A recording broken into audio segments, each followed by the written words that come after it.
Hey, I'm Sandra Derrick, and welcome to another segment of Cooking and Crafts.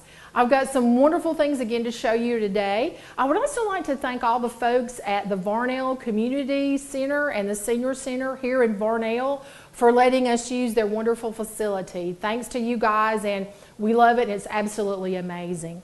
And again, I have three great segments to show you today. I'm going to talk to you about the slow cooker. I couldn't live without my slow cooker, as we call it at my house, the crock pot. So I have some tips to tell you. I'm also going to make one just very simple little recipe using the slow cooker, and that will be two of our segments. And then the last one, we're going to talk about those CDs you have at home that are scratched or you don't use anymore. What in the world can you do with those things besides throwing them away? So I have some very, very fun and interesting things for you today. Join me back in just a second. Hi, I'm Johnny Miller at your Western Sizzlin' in Ooltewah, Tennessee and Dalton, Georgia, and I can tell you that infomercials work. We've been advertising monthly to reach our customers for over 17 years now, and I know that you can reach your customers as well. You can depend on Elliott Media to take care of all your advertising needs, and remember, Western Sizzlin', we're your family steakhouse.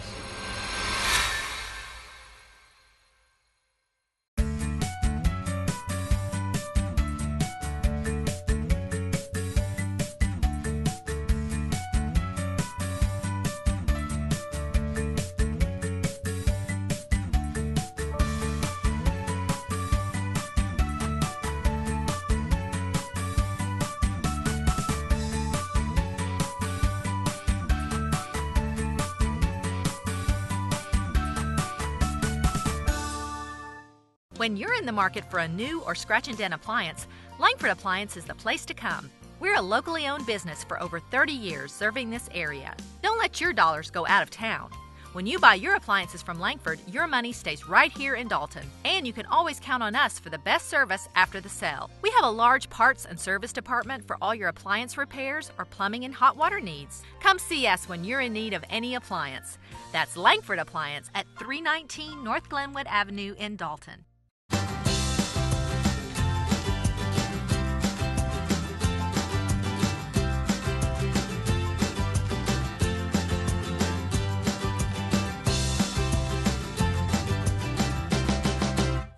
Hey, I'm Sandra, and welcome back to Cooking and Crafts. In this segment, we're going to talk about your crock pot or the slow cooker. I absolutely could not live without mine. In fact, I have two of them at home. I have a red one and I have a black one, and just in case this one's in use, I have another one to the side that I can use also. I'm just going to give you some quick tips, so some do's and don'ts about using your slow cooker. When you start it and you're going to start your cooking and putting your items in here, if you will take a spray oil and spray inside actually the crock part, it actually makes cleanup just a little bit better. Sometimes if you've got a tomato base or something that's creamy and it cooks for quite some time, it wants to stick to it. But I find if you spray it just a little bit, it doesn't adhere to it quite so much. So maybe that's a good tip for you. Leftovers. It's probably a no-no to warm leftovers up in the crock pot. The thing about it is that it doesn't get hot immediately. It sort of slows. It's a slow process of heating it up. And I don't know that I would advise you to actually warm leftovers in the crock pot. I would save that warming up for the microwave or wrap things up in foil and put it in the oven. So probably not use it for that. The thing I like about the crock pot is you can cook your things in here. Then if you're going to a church event or somewhere at work or something, you can just pick this up and take it with you. Unplug it, walk out the door, wrap it in a towel. When you get to your location, just plug this back up and your food stays warm. So I really like the availability that it's portable and you can take it with you. I also like it because you can cook foods and you don't have to use a lot of oil, a lot of fat, a lot of grease, because you just don't need it in the slow cooker. So it's really a healthier way of eating. When you do cook, you always need to leave the lid on because it cooks by steam. It cooks by the moist heat. So if you're cooking something and you leave the lid off, you're going to lower the temperature drastically and your food just won't warm up to that temperature.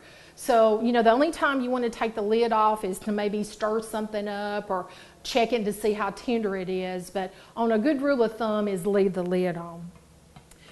People always ask, well, how full do I fill this thing? Like, do I bring it to the top, or how much do I need to put in it? The good rule of thumb is about half full. That way it gets to its heating ability 100%. If you overfill it, sometimes it doesn't get that food as hot because you just got too much stuff in there. It's not built or it's not made for that big a capacity. I would definitely say no more than 3/4 the way full. So if you can, keep your liquids, food, whatever you're cooking, halfway, and if you can fudge it a little bit, you can go up to 3/4 full if you need it. And the one thing I like about it is that it's so easy to clean up. You can just take this apart, you can submerge the crock pot, the lid in the sink. I really don't put this in my dishwasher. I know some people that do, but I just don't feel safe. I just think I'd rather see it by hand or wash it by hand and see what's happening to it. So I don't really ever put mine in the dishwasher. I just clean it up by hand. It also, while you're cooking, it doesn't heat up your house. Winter or summer, it's sort of a more efficient way of cooking. You plug it up and this is the only thing that gets hot. It's not like your oven that it heats up the whole room and, you know, your energy, your heater, your air is working twice as hard. You can also cook on or use this to cook while you're gone. A lot of things I do is I put food in it in the morning, I plug it up, my family and I are gone. When we come back home that night for supper, my food is ready. So it's safe to cook while you're away. And you know, not only is your food ready when you come home, you don't have to worry about your house and everything's safe while you're gone. The temperatures, a good rule of thumb is if you cook things, and your recipe will tell you, like if you're cooking something and it tells you to cook it on high, to cook it on low, normally warm is not a setting that you would cook it on. That just sort of keeps it actually staying hot until you get ready to serve it or while people are at the party or while you're eating.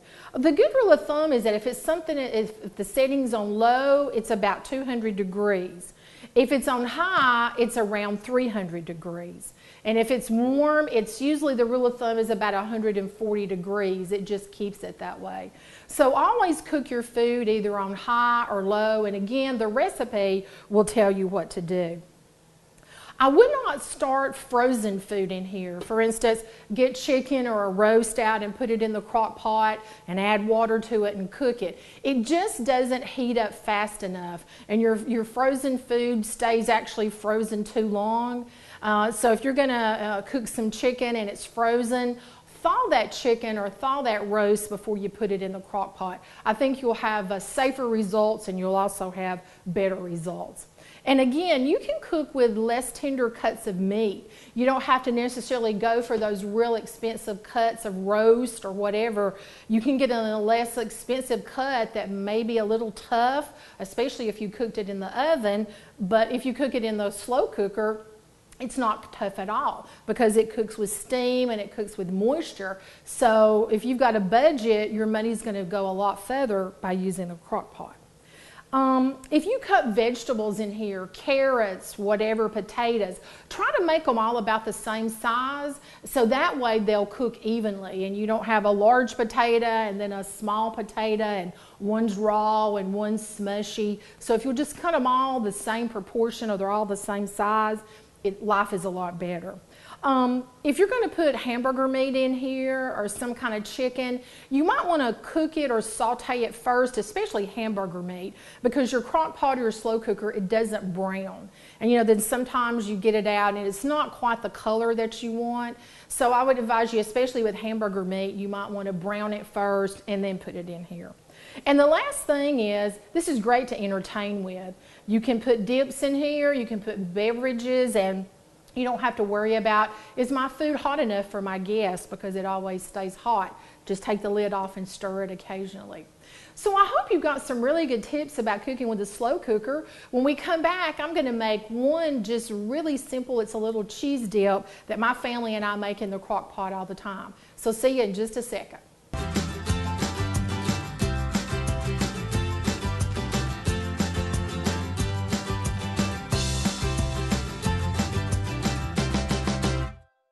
When the diagnosis is cancer, you want the best. Advanced surgical, radiation, and chemotherapy treatment, all available under one roof, a center large enough to treat advanced or complex cases. A dedicated team of physicians, nurses, and therapists treating each patient the way they would want to be treated. It's all here at Hamilton Regional Cancer Institute. Hamilton Medical Center. Your health is our mission. Have you ever wondered why you cannot achieve a flat tummy like you had when you were a teenager? In spite of exercise, it seems like you're getting nowhere. It could be that you've had children and it's just impossible to achieve without having surgery. With a procedure called an abdominoplasty, we have specialized techniques that can repair the damage that has been done with the pregnancy or the weight loss. We can help you to achieve a flatter, tighter tummy like you had in your younger years. We are this close. We're this close. We are this close of wanting to making history. This close to changing the world. We are this close. This close. This close to making sure no child suffers a crippling disease Ever again. This close. We are this close to ending polio. Ending polio. All we need is you. This close. If we don't act now, we may lose this chance forever. Help Rotary make history at endpolionow.org.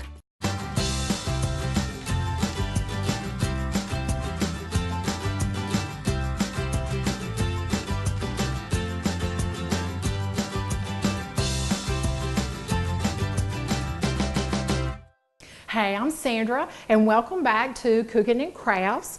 We just got through talking about some tips about the slow cooker and the crock pot, so I actually want to make something and prepare it so you can see what it looks like and how simple it is to use the crock pot. This is probably an old recipe that I have had forever, and I know tons of people make this, but I thought I would show it to you just in case. We're going to make a cheese dip, and we're going to start out with the crock pot. And what I start with is a chunk or a block or a box of processed cheese.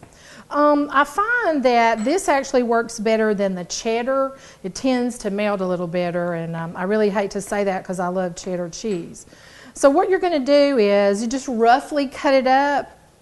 You don't have to measure it, but it's just usually the block. If you just want to use half of it, if you want to do 2 blocks of it, you're going to have a lot of friends, or you're going to go to somewhere that you're going to need tons of dip, just increase it and just roughly cut it up. It tends to melt just a little bit better if it's not that solid kind of cube or chunk.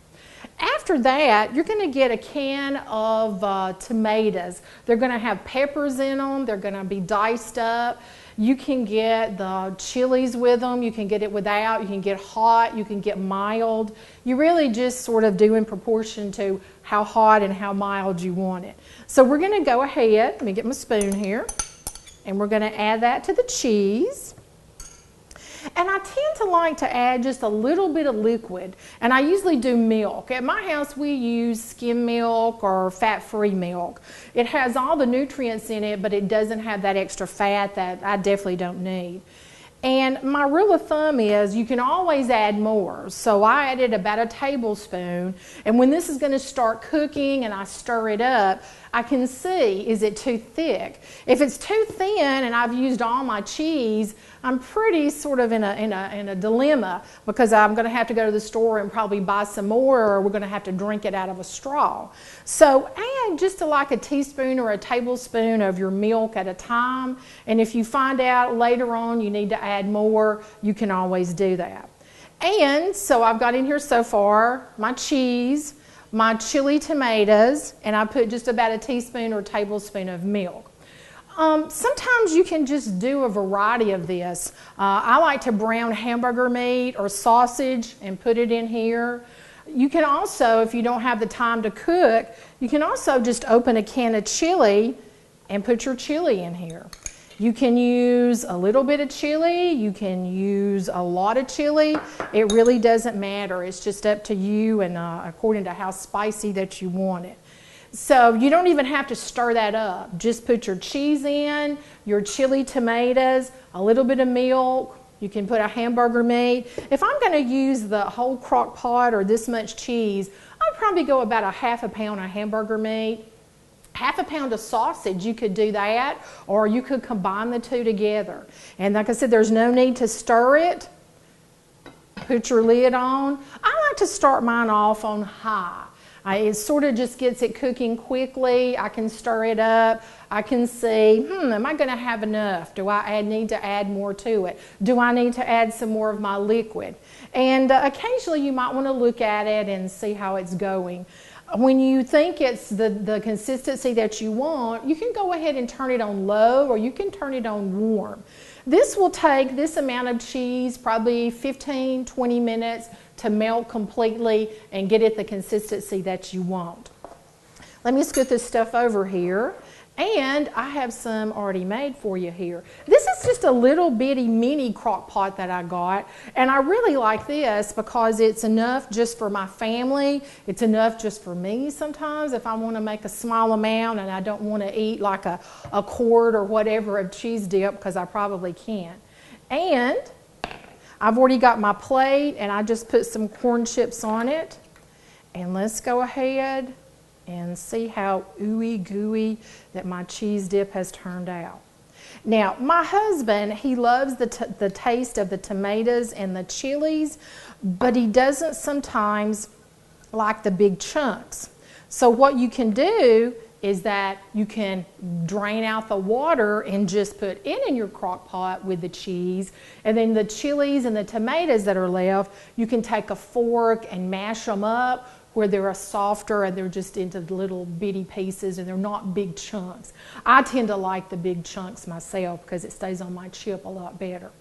And you can take this anywhere. It's something you can make for your family. It's good for parties. It's good when you're having a group together. If you have to take something to work, this is great because you can mix everything up, leave it in the refrigerator, then you can start it when you get home and you don't have to even do the assembling or cutting it up. So I hope you enjoy this recipe. I hope you make it and take it out with a bunch of friends. Some other little tips I want to give you. If you're making this or you're making a roast or you're making soup or whatever, you can also add flour or cornstarch to your food if you want to thicken it. What you need to do to both of these is get you a little cold water, put your flour in the cold water and whisk it together. Don't open your crock pot like if you've got a container of soup but you think it's a little runny. Don't pour the flour or the cornstarch in it because you will never get that dissolved in the hot water. You want to mix it up and whisk it up in a little cold water. Then after you have it whisked and dissolved, add it to your hot container. Cornstarch you tend to put in desserts. It makes that shiny kind of look that you see in cobblers and the filling of strawberry cobblers and things like that. So that's a tip that hopefully you can use for using flour and cornstarch to thicken your recipes. Please go home and make this, and I hope you enjoy the cheese dip. And I'll be back in just a second to show you our last segment on what do you do with old CDs that you're not using anymore.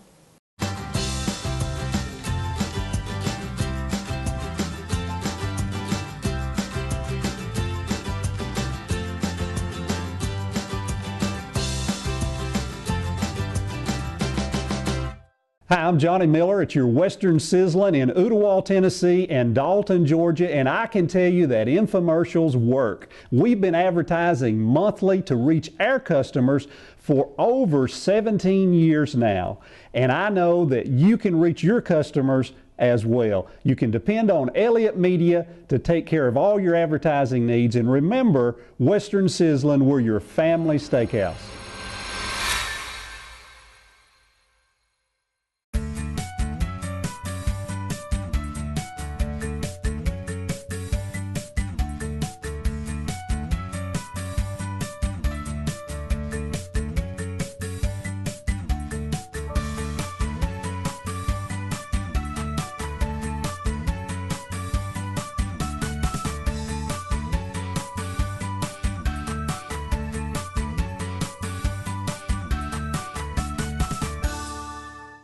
When you're in the market for a new or scratch and dent appliance, Langford Appliance is the place to come. We're a locally owned business for over 30 years serving this area. Don't let your dollars go out of town. When you buy your appliances from Langford, your money stays right here in Dalton, and you can always count on us for the best service after the sale. We have a large parts and service department for all your appliance repairs or plumbing and hot water needs. Come see us when you're in need of any appliance. That's Langford Appliance at 319 North Glenwood Avenue in Dalton. At Hamilton Medical Center, your health is our mission. It's why everything we do is with you in mind. It's why our associates and physicians are constantly advancing their skills with education and training. It's why we're reaching out into the communities we serve to improve the health of all residents. It's why we're ranked in the top 3% of all hospitals in the U.S. for overall hospital care, based on independent research conducted by CareChecks, a division of Comparian. Hamilton Medical Center. Your health is our mission. Have you ever heard the term, your eyes are your expressions, the windows to your soul? But when your eyelids look tired and they start to sag, it will make you look much older than you actually are. There is a simple surgical procedure called a blepharoplasty or eyelid tuck, which can help to rejuvenate and redefine the contours around your eyelids. It will even improve your fields of vision, and a portion may even be covered by insurance. We can help redefine how others see you.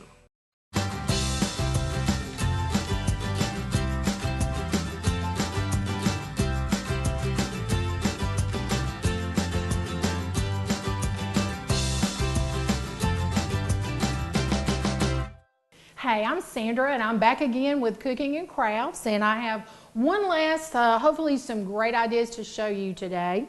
Have you ever had those CDs at home that they're scratched? You just don't know what to do with them. You hate to throw them away. Sometimes I get things in the mail. They're like promotional things, and I've used them or I just don't want them anymore. Well, I'm going to show you some ideas of some things you can do with them. You have to use your imagination here, but pretend that this is the side of my mailbox. I live sort of out in an area where you go to my house and it's around a curve. And we've actually had people sort of run into our mailbox a little bit. We've had people back into it with their other vehicles or a boat or a trailer. So this is a good idea, is you take the CDs and you take a hot glue gun. You can also take an epoxy that's waterproof, which that might be good for you too. And you just glue these to one side of your mailbox, and then if you need to, you can glue it to the other side. These are reflectors, so even at night or in the sunlight or whatever, hopefully people will see this, especially when they go around the curve to my house and my road. Hopefully they'll see that large reflection and they won't nip into the side of my mailbox, because I know it's not good for their car and it's not good for my mailbox. So don't throw those away. Use them for reflectors on your mailbox. If you have kids, or maybe you teach kids, or you're working with kids at Bible school or something, use it as a little paint palette. You can take the paints, go ahead and put it on the little CD. They can put their finger in between it and they don't get the paint all over them. And they can take their colors or whatever and then they can paint. And they love to do this. Another idea that I've seen some people do is they actually paint the whole thing. They will take paintings or they'll just make a mixture and let the colors run together. And that's a good craft for kids. You could do it at Bible school or an after-school program at school or just with your own child. So get you some paint, get you some paint brushes. You might want to do the water-based paint so it's easy to clean up. I know it's sometimes we're not thinking about Christmas and the holidays, and even though I think about it all year because I usually buy Christmas presents as the year goes on, you can actually stick some stickers in there, and your CD has a great place to go ahead and hook your ribbon in. This is one that I made, and it's my mother's grandchildren. I got the pictures of the grandkids. I just cut out a little collage, and you could do families this way. I could do my brother's family. I could do my other brother's family. You could do your sister-in-law. You could do whatever, and you could give this to them for Christmas or a special occasion, and they would have their pictures already there. Of course, you have to make your pictures ahead of time to be able to have enough to make it in your collage. You know, the thing about photos is everybody likes to see pictures of themselves. It could be current photos and pictures, or it could be something as a child or when their family members were just a little bit younger, because this is a thing that you give and people look at it. You could also hang this on your own Christmas tree, or you could make this and give it away. If you're growing something outside, or my mother has an apple tree in her backyard, and the birds love to eat the apples, and sometimes they eat on the apples and they fall off before the apples even mature and get ripe. So I've just taken some twine, and what you can do is make it pretty long and attach it in the limbs of your tree. When the wind blows or the sun reflects, it's sort of a little way to keep the animals and the birds away from hopefully her apple tree or any other kind of things that you have outside. I guess this is sort of a form of a scarecrow, and you could put it on the leaves of the tree or whatever you do. But you can make this adapt and fit to anything at your house. And again, the little things that I've glued on here, I just used a hot glue gun if I'm going to use them inside. Like I said, outside you might want to get something, a glue that adheres and sticks that's waterproof. And the last thing I have is, again, I love photos. I take tons of pictures. I have my camera with me all the time. And this is my daughter's graduation photo, and I've just glued a CD behind it, and I put some little graduation stickers on the top. And I also put the year that she graduated. So when we look at this, or she has a year to come, this is something that she can keep and she can have. You could put people's names at the top. You could print something on your computer and put up there. Sometimes if you stick these things on top of your picture, it covers up half of the people in the picture, or it covers up some things that you actually don't want to be hidden. So the CD at the top gives it a little bit of extra place for you to glue it. And I just used a plastic picture frame. You could use wooden, you could use plastic, you could use anything that you have or that you buy. So I hope these are some good ideas for your mailbox, for the kids when you paint, for Christmas ornaments, or really just any kind of little presents you want to give people that have especially pictures of them on it. To keep the pest away from things that are growing in your yard, and then for photos that you want to give or even keep at your house. And thank you so much for joining me today. I hope you've enjoyed the things we've talked about, the CDs, the crock pot. Get that crock pot out and use it every day, because you really, really enjoyed that you did. Please make the cheese dip, and I know it will turn out good for you just like it does for me and my family. And experiment. All the things that I show you on cooking and crafts, take your own twist. Add something to what I've done, take something away, and if you see me out and about sometime, come up and tell me some of the things that you've made, or come up and tell me some of the things that you've done, because I absolutely like to hear it. So thank you for joining me, and thanks again to the folks here at the Varnell Senior and the Community Center. We really appreciate your great facility, and I'll see you next time. This is Sandra.